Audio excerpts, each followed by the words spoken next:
Bakit ka ganyan ngayon? Ikaw ba ay biktima ng mundo, ng buhay, o ikaw ang lumilikha ng iyong buhay? Ikaw ba ay pinagtagumpay ng mga kapalaran o merong kang napakalaking papel sa iyong mga tagumpay? Bakit ganyan ang nangyayari sa buhay mo? Ano? Sino ang lumilikha ng reality mo? Proverbs 27:19, as water reflects the face, so one's life reflects the heart. Ang buhay ay salamin ng puso at isip. Ang nangyayari sa buhay ay reflection, bunga ng iniisip at dinarama. Namnamin ang kahulugan niyan. Ang nangyayari sa buhay ay bunga ng isip.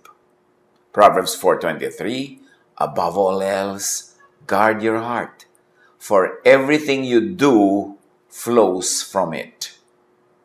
At sabi ng New King James Version, Proverbs 23:7, for as he thinks in his heart, so is he. As you think, kung paano ka mag-isip. Yan ang pamagat ng ating pag-aaral ngayon. Nanawa, maging maganda ang bunga sa paraan ng ating pag-iisip para maging maganda ang bunga sa ating pang-araw-araw na buhay. Your eyes see what you happen to see, yes, but more than that, your eyes see what you choose to look at, to focus on. Sa dinami-rami ng pwedeng makita, namimili ang mata ng tititigan. Your thinking creates your reality. Ang pag-iisip, ang iniisip mo, ang gumagawa ng realidad mo. Our thoughts, if you think them over and over and assign truth to them, become beliefs. Namnamin. Ang inuulit-ulit na pag-isipan, pag ginawaran ng katotohanan, pag ginawa mo ito ang iyong truth, ito ang iyong reality, pag ginawaran ito ng pagiging totoo, ay nagiging faith, nagiging pananalig. Ano man ang inuulit-ulit mong pag-isipan, pag inassignan mo ito ng truth, ito ang iyong truth, ito ang iyong nagiging faith, pananalig. Ang pananalig ay lumilikha ng cognitive filter na siya mong pinagsasalaan at pinagbabatayan ng pagbibigay kahulugan sa mga nangyayari sa mundo mo. Ang salaan ding ito ang namimili ng mga patunay sa kapaligiran na tumutugma sa pinaniniwalaan mong truth at tumatanggi, nagtatakwil sa mga kakontrang ideya. Huwag kayong mga nosebleed dyan.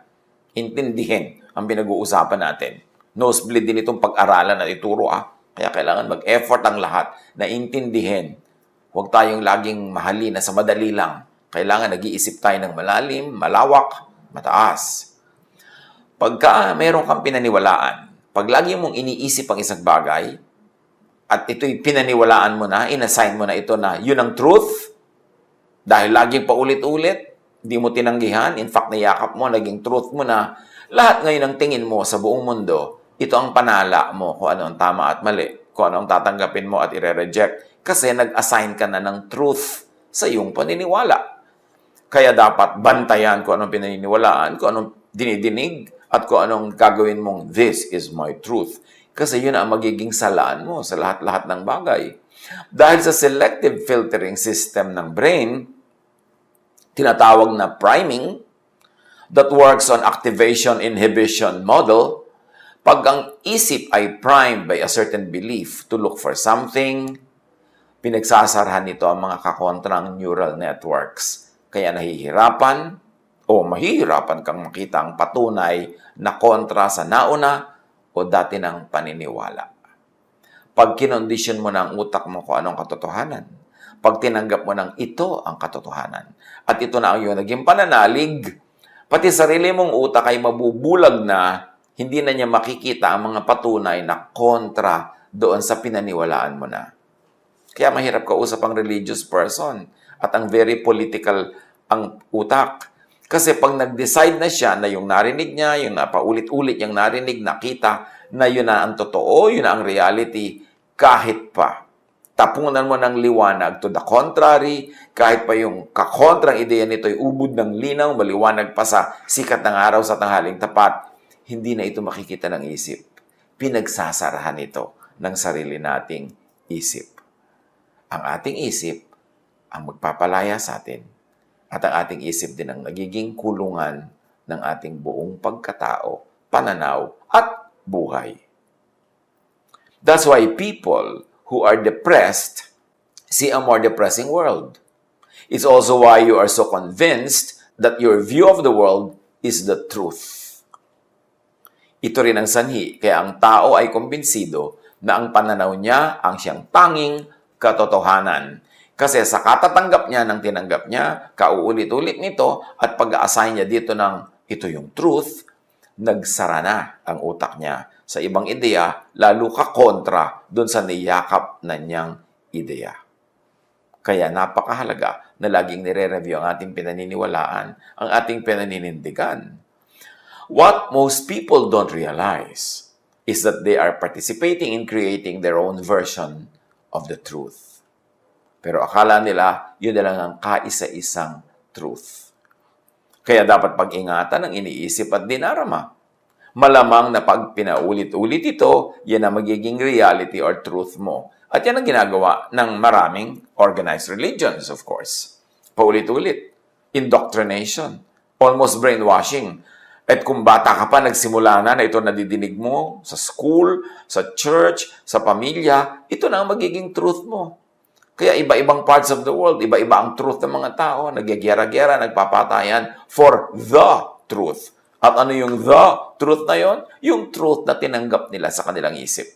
At tinatanggihan na ng kanilang isip yung ibang bagay kahit ubod ng linaw na tama yun. Kasi nabulag na ng pananalig ang pag-iisip. Proverbs 4:23, above all else, guard your heart, for everything you do flows from it. Guard your mind, guard your belief, guard your idea, because everything you will do will be shaped by your belief. Proverbs 6:14, who plots evil with deceit in his heart, he always stirs up conflict. Mula sa isip, tungo sa salita at sa gawa. Pagka deceitful at quarrelsome yung isip, ang action niya magiging deceitful and quarrelsome. Natural. Proverbs 27:19, as water reflects the face, so one's life reflects the heart. Ang buhay ay salamin ng puso at ng isip. Ang nangyayari sa buhay ay reflection, bunga lang ng iniisip at dinarama. Nandyan ka dahil inisip mong dapat ay nandyan ka at inisip mong pupunta ka dyan. Nandyan ka dahil pinaniwalaan mo yan ang best para sa'yo. Nanalig ka, so ginagawa mo. Psalm 139:23, search me, God, and know my heart. Test me and know my anxious thoughts. Dapat laging ipasuri at ipasala sa may likha, sa Word, kay Jesus, sa Jesusness, ang iniisip at dinarama. Maraming tao, sobrang nakondisyonan na sila na Pharisees ang tama. Kaya pag tinuruan mo ng Jesusness, nire-reject si Jesus. Sobrang nakondisyon na sila na law ang umiiral. So pag tinuruan mo ng grace, ayaw tanggapin. Sobrang nakondisyon na sila na they are hopelessly sinful. Pag tinuruan mo ng restoration and forgiveness of God, hindi makayang tanggapin. Kaya laging guilty pa rin at nagpapagilty pa rin sa iba. Kasi ang indoctrination ng religion ay talaga namang non-stop. Mula bata, from cradle to the grave, idinidikdik sa iyo ang doktrina ng isang grupo na inaniban mo o inaniban na yung mga magulang. Kaya mga tao nagyagyera-gyera, ang dami naging patayan dahil sa religion. Both sides or all sides believing that their truth is the truth. Dapat sinasala, nire-review. Dapat ating sinusuri ang ating mga pinaniniwalaan and be willing to change our mind, our hearts, when we are confronted with a better truth or a higher version of truth. Your eyes see more and more of what you look at and focus on, of what you choose and want to see. Kaya yung mga nagiging zealots, nagiging fanatics, kasi syempre, kung gusto mo yung isang paniniwala, gusto mo ang isang kaisipan, laging yun ang isipin mo, laging yun ang papakinggan mo, laging yun ang uusalin mo, lalong sumisidhi ang paniniwala mo doon hanggang maging zealots ka na. Kasi ang brain natin, nakukondisyon yan eh. Kung anong lagi mo tinitingnan, yung nag-a-adjust ang brain mo para yun na makita. At hindi na niya tinitingnan ang mga ayaw mong tingnan, ang ayaw mong makita, hindi na tinitingnan ng brain mo. Akala mo tuloy, wala na yun, hindi na nag-e-exist. At yun na lang, paborito mo, ang nag-e-exist. Our brains shape our reality. Social reality can even shape physical reality. For example, it's a stereotype to think that girls aren't good at math. When people believe that stereotype, which is a social reality, they may expose girls to fewer math and physics problems than they do boys, creating a self-fulfilling prophecy that perpetuates the stereotype. Kasi meron na silang pinaniwalaang katotohanan, lahat ng gagawin nila nakasang-ayon na doon, so lalo namang sisidhi ang paniniwala nila na yun na nga ang tama. Dapat sinusuri kahit pananalig, kahit doktrina, because the truth will always stand the test. Bakit ka matatakot na suriin ang iyong truth? Tapunan ng liwanag, i-examine. Kung naniniwala kang truth, ito talaga, ipapa-examine mo. Dahil lalabas at lalabas ang katotohanan. Huwag tayong masyadong matigas ang ulo na, yan ang aking paniniwala, yan ang sabi ng aking preacher, yan ang sabi ng aking teacher, therefore, yan ang truth. Dapat reviewin lahat. Ang pinagsama-sama at nagkakaisang human brains create social reality, a superpower that can move mountains. Kaya yung mga naniwala sa isang leader, halimbawa, yung mga naniwala kay Hitler, pinaniwalaan nila lahat ng mga sinasabi ni Hitler, inulit-ulit ito ng media, pinaniwalaan, itinuro sa mga eskwelahan. So, na-create yung historical events, not only in Germany, but all over Europe. At naka-apekto sa buong mundo. Kasi napakaraming nag-subscribe sa paniniwala na yon. Any group of people can make up abstract concepts, share them, and weave them into a reality. Kaya nagkakaroon ng mga kumisan, mass suicide sa mga relihiyoso. Kasi sobra silang naniwala sa leader nila, hindi na sila nakinig sa iba, talagang ipinako na nila ang utak nila doon, kaya nung pinainom sila ng lason, inuman naman ang lahat. Hindi na sila nakakapag-isip. Magtataka ka, kahit anong sekta, kahit anong relihiyon, magkakakontra at magkakasalungat, may mga members siya ng mga edukado, matataas sa mga pinag-aralan, malalayo ang narating, very successful. Sasabihin ng iba, therefore, true yung pinaniwalaan nila kasi educated sila. Not always. Kasi nga, selective ang mind, ang brain. Pag gusto mong makita ang isang bagay, hanggang later on, laging yun ang tinitingnan mo, mamaya, yun na lang ang nakikita ng brain. Nagsasara na siya sa iba. Kaya akala mo, yung reality mo na lang ang kaisa-isang katotohanan. Ganyan sa politics at sa religion. Yan ang mga causes ng napakaraming giyera ng humanidad from the beginning. 1 Samuel 18:6-8. When the men were returning home after David had killed the Philistine, the women came out from all the towns of Israel to meet King Saul with singing and dancing, with joyful songs and with timbrels and lyres. As they danced, they sang, Saul has slain his thousands, and David his tens of thousands. Saul was very angry. This refrain displeased him greatly. They have credited David with tens of thousands, he thought, but me with only thousands. What more can he get but the kingdom? This social reality became physical, political reality. Nagkaroon ng physical war between Saul and David, and indeed, David got the kingdom. Inisip, kinanta, sinayaw, naging totoo. Hindi dahil magic. Dahil lahat ng nakinig, nag-isip, sumayaw, tumulong sila na para yung napakinggan nila, sinabi nila, isinayaw nila at ikinanta, ay matupad na kondisyon ng utak nila ginawang katotohanan sa buhay nila ang dati-rati kinakanta-kanta lang nila. Psalm 55 verse 4, "My heart is in anguish within me. The terrors of death have fallen on me."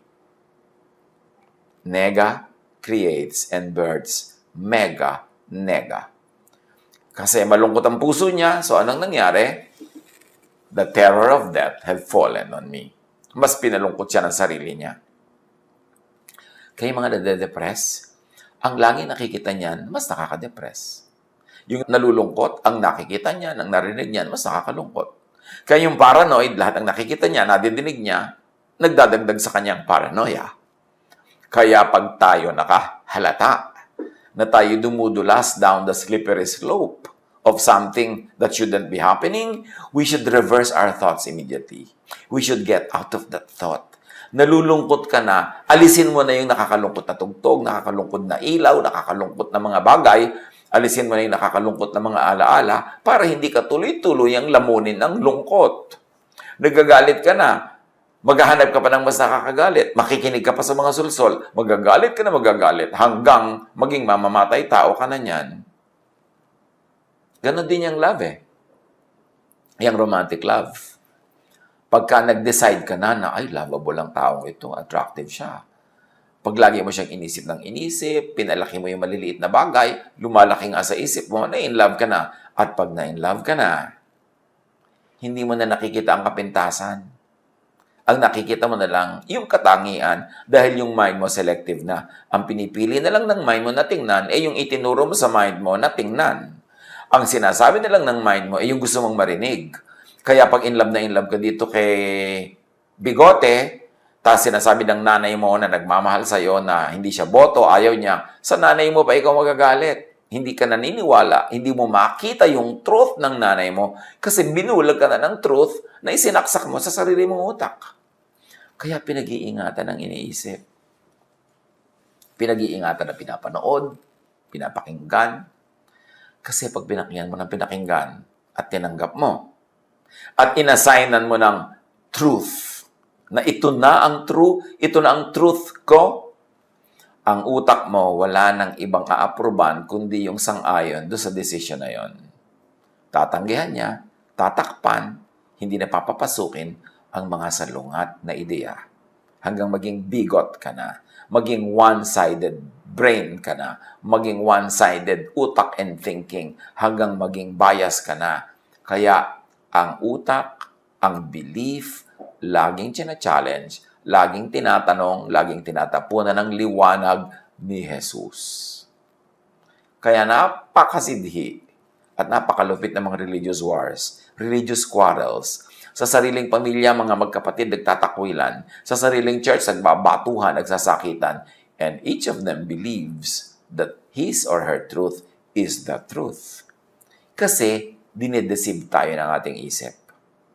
Una, ikaw ang nangyayari, ikaw ang nakakapangyari, pinapasunod mo yung isip mo, pero mamaya yung isip mo na ang kokontrol. Kasi nalaman na niya yung cue mo. Nalaman na niya kung anong gusto mo. Yun na ngayon ang ibibigay sa'yo. Yung gusto mo nang makita ang makikita mo. Pag gusto mong makita ang negative ang mundo, puro nega ang makikita mo. Pagka negative ang isang tao, negative na lang ang makikita mo. Bulag ka na sa kanya mga positive. Kasi ganyang brain mo nag-a-adjust sa iniisip mo. To the point na kung ano ang gusto mong isipin, yun na lang ang pinapaisip sa'yo at pinagsasarahan na ng utak mo ang ibang bagay. Ganyan-ganyan sa religion, ganyan-ganyan sa politics, ganyan-ganyan sa social norms. Kaya napakahalagang laging sinusuri ang pag-iisip. Psalm 55 verse 4, tulad ng binasa na natin, "My heart is in anguish within me. The terrors of death have fallen on me." Bakit? Yung heart dyan, ibig sabihin din yan, mind. Yan ang iniisip mo, yan ang mangyayari. Ang kinakatakutan mo, matutupad. Kasi yun ang ngayon ang hahanapin ng utak mo at i-offer sa'yo. What and how you think shapes your mind accordingly. Pagka isip ka ng isip, yung mind mo nag-a-adjust, yun na lang i-accommodate niya.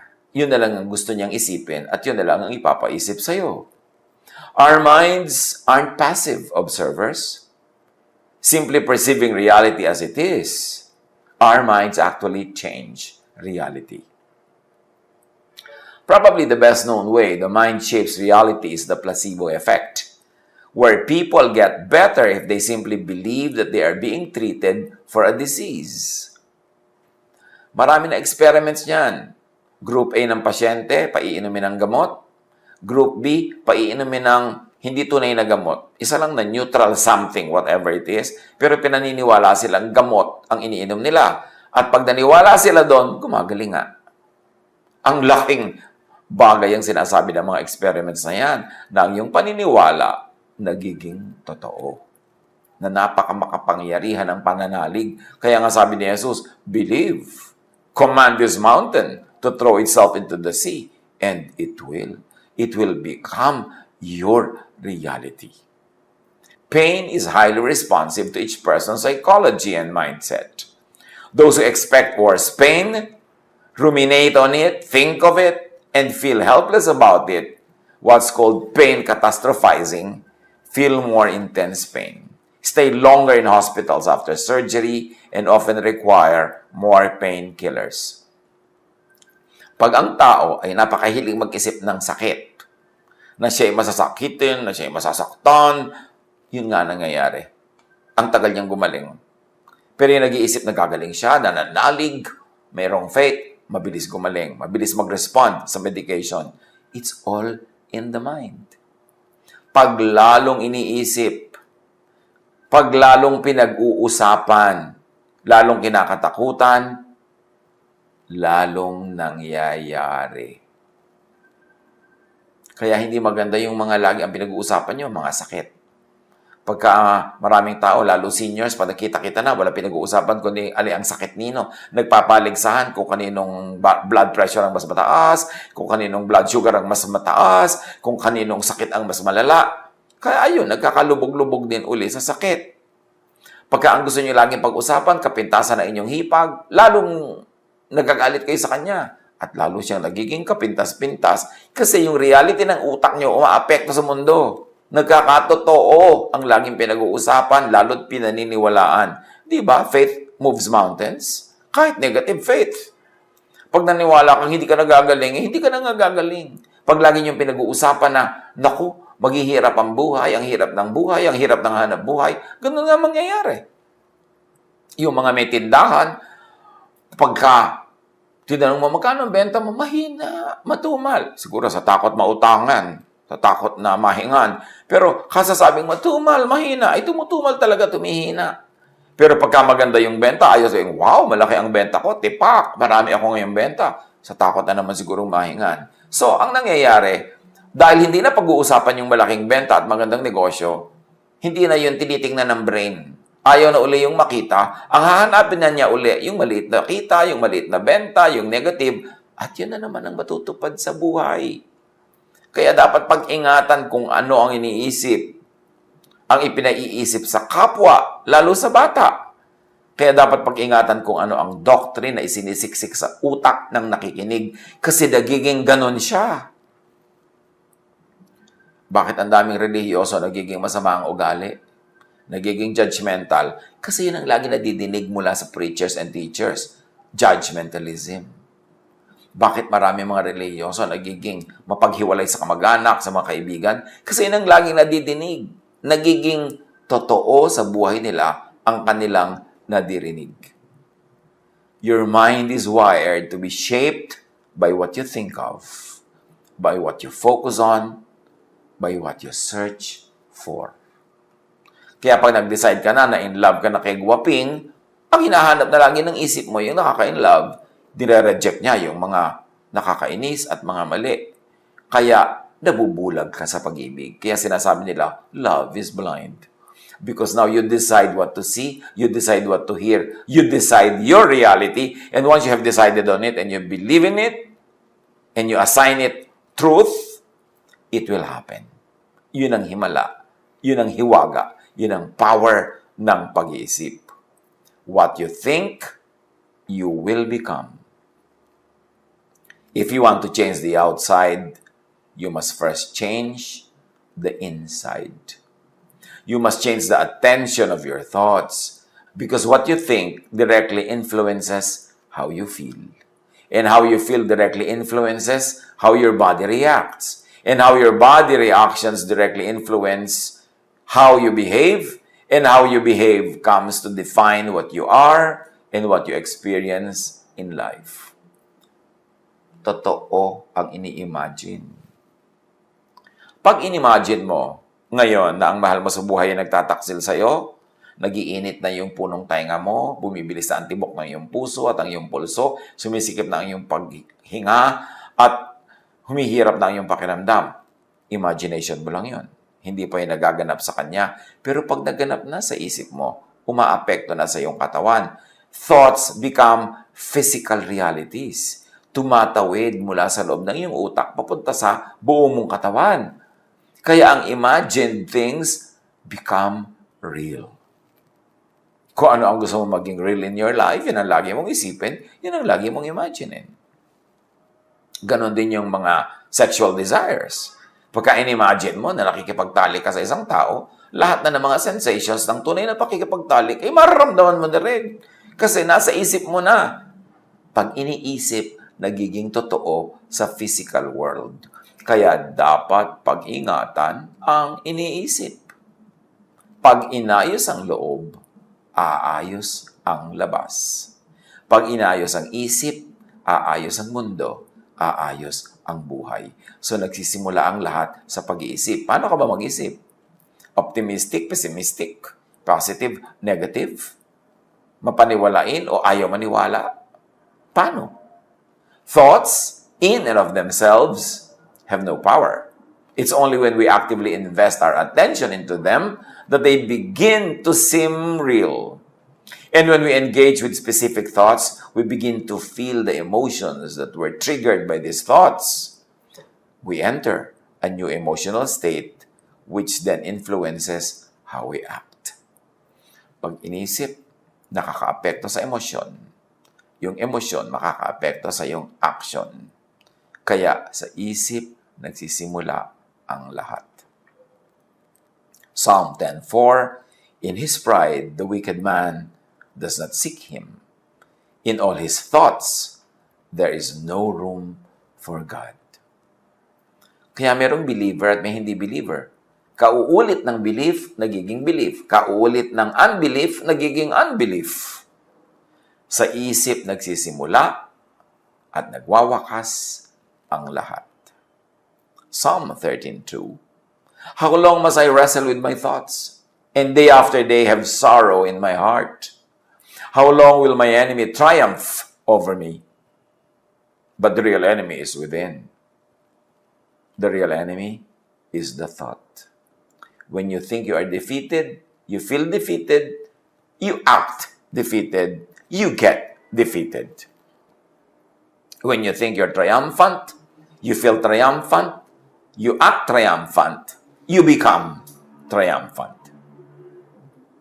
Imagine what happens to and in your life when you always think sin and judgment. Di ba lagi yan ang tema ng mga relihiyon? Sin and judgment. What will happen to your heart? Kung ang laging pinag-uusapan, ang laging topic, ang laging nadirinig, sinasabi, sinasambit ay sin and judgment, what will happen to your thought? What will happen to your emotion? What will happen to your actions? What will happen to your life?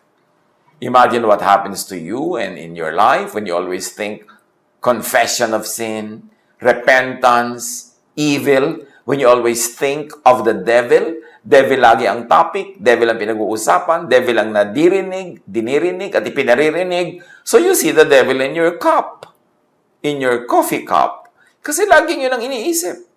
Ano ang nangyayari sa iyong isip, sa iyong emosyon, sa iyong action, kung ang laging issue ay end of the world, death, spiritual warfare. Pagka ang laging focus ang iyong religious activity ay warfare, pati sa prayer, warrior ka. Ano nangyayari? Natatahimik ka o hindi? Natatakot ka o hindi? Nagugulo ka o napapayapa? Kung anong pinag-iisip, yun ang nadarama. Ang nadarama nagiging action. Ang action nagiging lifestyle. Observe how what counselors and other prayer warriors here think of and pray for and how these things affect their own lives. Kaya maraming counselors, mga taga-dasal, mga so-called intercessors, etc., ay depressed. Kung walang defense mechanisms, kung walang filters, kung walang distressors at detox, nadadala nila sa buhay nila yung mga nadidinig nila laging problema. Nadadala nila yung nadidinig nila at pinag-uusapan at ipinagdarasal into their thoughts. Nadadala ng thoughts nila into their feelings and emotions at dinadala ng kanilang feelings and emotions into their actions. In other words, nagmamanifest sa sarili nilang mga buhay, yung mga lagi nilang nadidinig at pinag-uusapang problema ng iba.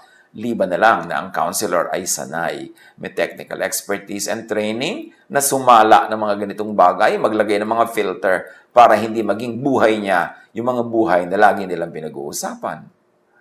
Psalm 55 verse 2, "Hear me and answer me. My thoughts trouble me, and I am in distraught." Apply this.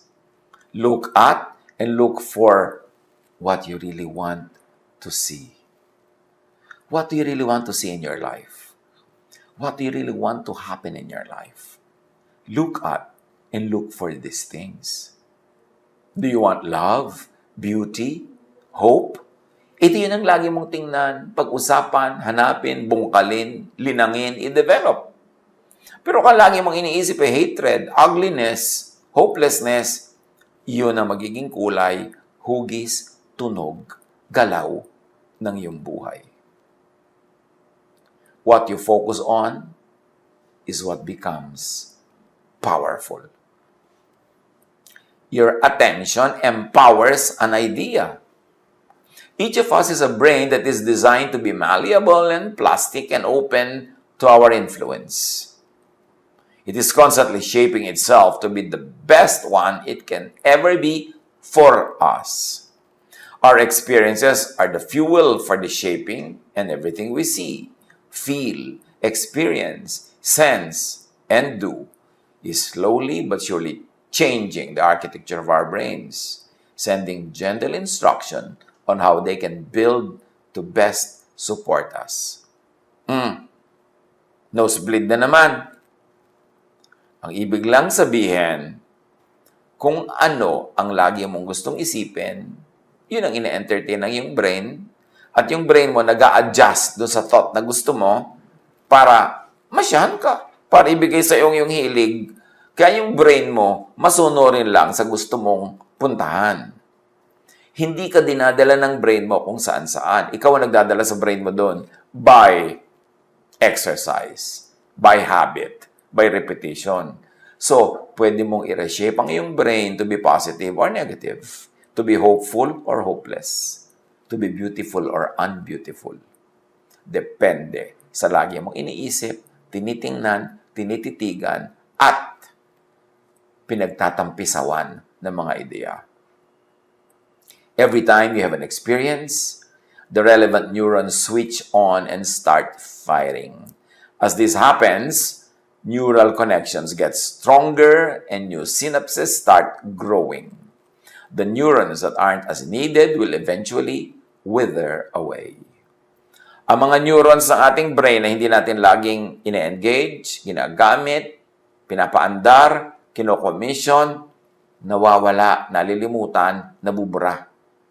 Kaya mamaya, bulag ka na, yun na lang gusto mo laging isipin. Ang naiisip mo, yun na lang gusto mong makita ang nakikita mo. Kasi hindi mo ginagamit yung ibang neurons. Again, dinidisiplina dapat ang sarili. Imagine, kung ang lagi mong hinahanap ay ang wala, edi laging wala ang iyong nakikita.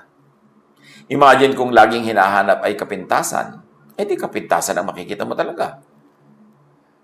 Imagine kung laging hinahanap ay ang katatakutan, nakaka-worry, nakakasad, nakaka-depress, irereklamo. Yan lahat ang pipiliin ng isip mong makita. Kasi yan ang sinasabi mo sa kanyang tingnan. At i-accommodate ka ng brain mo, yun talaga lagi ang titingnan at hahanapin, ipepresent sa'yo. Hanggang maniwala ka na yun na lang talaga ang bukod tanging laman ng mundo at buhay mo. Kasi binulag mo na ang iyong sarili sa ibang mga bagay na sinanay mo na rin ang iyong sariling huwag tingnan at ayaw mo rin i-entertain. Philippians 4:8, kaya ang sabi dito, makinig. Finally, brothers and sisters, whatever is true, noble, right, pure, lovely, admirable, if anything is excellent or praiseworthy, think about such things. Yan na ang nag-summarize ng kanina pa nating pinag-nosebleedan. Kung ano ang mabuti, maganda, kaibig-ibig, kahanga-hanga, kung may anumang bagay na napakaganda at kapuri-puri, yun ang isipin mo. Kasi yun ang mangyayari sa buhay mo. Yun ang magiging thought mo, yun ang magiging emotion mo, at yun ang magiging action mo, at kung anong itinanim aanihin, yun ang aanihin mo, yun ang magiging bunga ng iyong buhay, it will become your life. So kung sad ka ngayon, nag-iisip ka kasi ng sadness, kaya ka dinala dyan. Kung depressed ka ngayon, kinondisyon mo ang sarili mo ng mahaba at matagal na panahon na ma-depress, kaya depressed ka ngayon. Pag cheerful ka, ganun din. Pag hopeful ka, ganun din. Pag paladuda ka, yun ang dahilan. Ikaw lahat ang umimbento. We should be responsible for our thoughts. Huwag nating i-blame sa panahon ng Hapon o panahon ng Kastila o panahon ng Limahong ang mga nangyayari sa ating buhay. Ang takal-takal na nun, ang layo-layo na. Tayo ang lumilikha ng ating realities. The sooner we understand and accept that, the quicker we can change our reality into that which is good and true. 2 Corinthians 10:5, we demolish arguments and every pretension that sets itself up against the knowledge of God. And we take captive every thought to make it obedient to Christ. O, ayan na naman. Simplification of everything we've been laboring to try to explain. We take captive every thought to make it obedient to whom? To Moses ba? To Paul ba? To Peter ba? No. To Christ. To Jesus-ness. You want rest? You want peace? You want love? You want restoration? Ino-offer lahat yan ni Jesus. Go to Jesus. Sabi niya, come to me all of you who are tired and heavy laden, and I'll give you rest. So rested ka ba ngayon? Kasi nag-isip ka, sumunod ka kay Jesus. Hindi ka rested, hindi ka bothered, kasi may iba kang iniisip. May iba kang nararamdaman, may iba tuloy nangyayari sa iyong buhay. Ganun lang, kasimple. Take every thought captive to Jesus. Sundin ang Jesus-ness. Para yung mga bunga ng Jesus-ness, yun ang anihin mo sa iyong buhay. To find it, to find more of it, to find more and more of it, think of the true, the truthful. Haggai 1:5, now this is what the Lord Almighty says, give careful thought to your ways. Think of good. Matthew 9:4, knowing their thoughts, Jesus said, why do you entertain evil thoughts in your hearts? Why do you entertain doubt? Why do you entertain fear? Why do you entertain judgment? Why are you entertaining all these things? They are affecting you. Think of the progressive. Kailangan umaasenso. 2 Corinthians 3:16-18, we are all being transformed into His image with ever-increasing glory. So ang ating pagbabago para mapaayon tayo sa imahe ni Jesus ay tuloy-tuloy, progressive. Hindi yung kung anong narinig mo, paniniwala mo, stand mo nung unang-unang narinig mo yan, noong panahon ni Kopong-Kopong, yung ka pa rin ngayon, walang nagbago, walang nag-increase na glory. Dapat nag-glorify ang Panginoon sa ating patuloy na pagbabago. And you grow by outgrowing something. You grow in the mind by outgrowing your old mind. You grow in thought by outgrowing your old thoughts. Huwag matakot magbago ng isip kasi pag hindi ka nagbago ng isip, mabobonsai ka o mafofossilize ka, you will never grow from glory to glory. Think of the helpful, the edifying, the enriching. Do not think nega. Luke 5:22, Jesus knew what they were thinking and asked, why are you thinking these things in your hearts. See? Lagi ang tinatanong ni Jesus, ba't yan ang iniisip mo? Ba't yan ang laman ng iyong puso? Think of the loving. Think of Jesusness. Romans 12:2. Do not conform to the pattern of this world. At ang mga parenthetic expressions ay ating suggested reading. Do not conform to the pattern of this world, the Pharisaic, but be transformed by the renewing of your mind into Jesusness. Then you will be able to test and approve what God's will is, His good, pleasing, and perfect will. Kay Jesus makinig. Sabi ng Ama, "This is my Son, with whom I am well pleased. Listen to Him." Ephesians 4:23, be made new in the attitude of your minds. What you want to change, you first have to change in your mind. Pag nagbago ng isip mo doon, susunod ang emotion, susunod ang action, susunod ang reality. Think of the restful. Sabi ni Jesus, "Come to me and I'll give you rest." Think Jesusness. Think of the peaceful. Sabi ni Jesus, "My peace I give to you." Think Jesusness. And do not make un-Jesus idols, yung mga kontra kay Jesus. Psalm 115:8, those who make them will be like them, and so will all who trust in them. Pagka ang idol mo ay law, judgment, yun ang magiging buhay mo. Shape ng iyong isip, at yun ang magmumulto sa iyo lagi.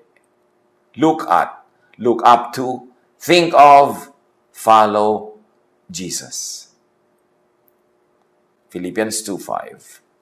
Have the same mindset as Christ Jesus. So, mind na naman ang pinag-uusapan. Isip. Ang isip binabantayan. Hindi ito hinahayaan magpunta kung saan-saan na lang niya maisipan. Kasi may mga automatic na yung pupuntahan pag sinanay mo magpunta doon. 1 John 2:6, whoever says he abides in Him ought to walk in the same